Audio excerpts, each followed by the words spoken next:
आती हैं बातें उसी की अकल में, जो कुछ भेद संतों से पाया हुआ है।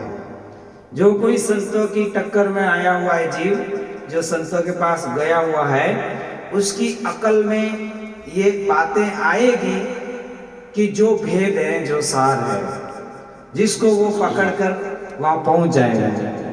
तो हम सभी, हमारी बुद्धि विकसित हो, उन्नत हो, उसके लिए जरूरी है कि हमसे बढ़कर जो ज्ञान उपदेश व्यक्ति करते हैं उनका साथ करें, उनका संग करें, ताकि हमारी जो बुद्धि है वो बुलंद हो, उत्तम हो। तो बुलंद बुद्धि, उत्तम बुद्धि और स्थिर बुद्धि में ही परमात्मा का दर्शन होता है। तो सबसे पहले आदमी तभी सुधर सकता है जब उनकी बुद्धि सुधरेगी। तो बुद्धि क्या काम करेगी? मन का कंट्रोल करेगा, मन इंद्रियों का कंट्रोल करेगा। तो इसी तरह से इसमें कहा कि बलिहारी गुरुदेव ने घड़ी घड़ी सौ सौ बार मानुष से हंसा किया और करतन लागी वार। छोटा बालक जो माँ का प्यारा होता है तो कितनी बार गंदा होता है और माँ उसे वापस धो करके साफ कर लेती है। ऐसे अपन भी उस परमात्मा के बच्चे हैं और कुसंगति के कारण हम गंदे हो जाते हैं। संसार में चलते चलते हमारी लाइनें अलग हो जाती हैं।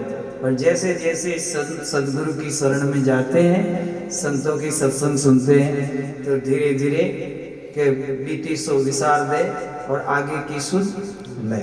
जो अब आयु बची है उसको सफल करें। चाहे पहले हम क्या भी करते थे, कुछ भी करते थे, तो पारस का गुण देखो लोई, लोहा महंगे मोल बिकाए। पारस का संग जब लोहा करता है तो वो एकदम कंचन और सोना हो जाता है। तो इसी प्रकार से संगति का जीवन में बहुत ही असर पड़ता है। अच्छी संगति जीवन में कभी छोड़नी नहीं है, हमेशा करनी है। और गुरु मंत्र का जाप करना है और अभ्यास नहीं छोड़ना है। अभ्यास मन वशीभूताम, जो अभ्यास करेंगे उनका मन स्थिर होगा और आज से परमात्मा तक पहुंचेंगे। तो अभ्यास करना, प्रीति करना और प्रण लेना। कोई कोई प्रण लेना, अब आज आखिरी सत्संग है, इसमें भी कोई कोई प्रण ले लोगा। आज से नटखटी की सो क्या क्या है वो सब छोड़ देंगे हैं। तो सत्संग में जो भी अगरबत्ती होती है वो सुगंधा, पर सत्संग में अगरबत्ती दुर्गंध की कर देते हैं, वो ठीक नहीं।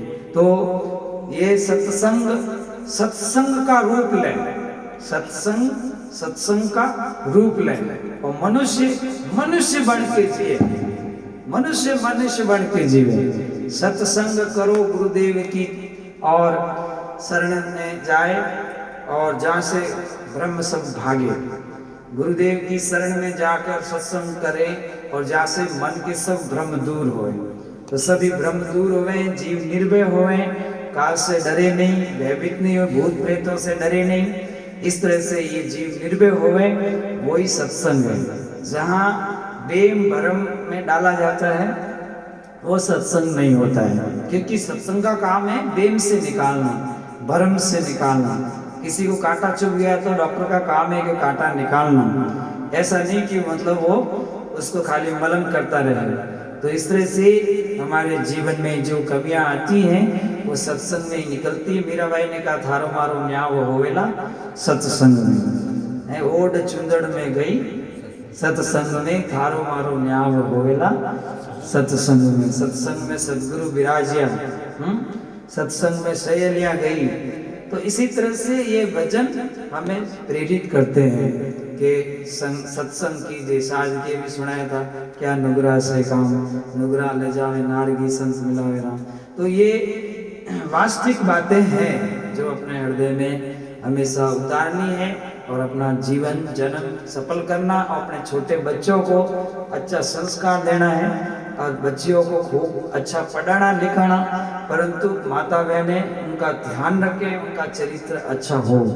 तो हमारे समाज की बेटियां समाज के साथ और गर्व से रहें और आनंद से रहें। तो ये सब हमें ध्यान देना है।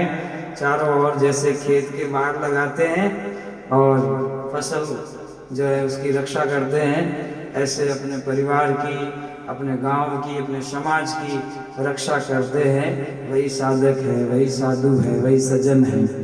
तो हम सब स्वस्थ रहें, अच्छे रहें, परमात्मा की शरण में रहें, सद्गुरु की शरण में रहें, यही आशा करते हुए वाणी को विराम देते हैं। बोले सद्गुरुदेव की।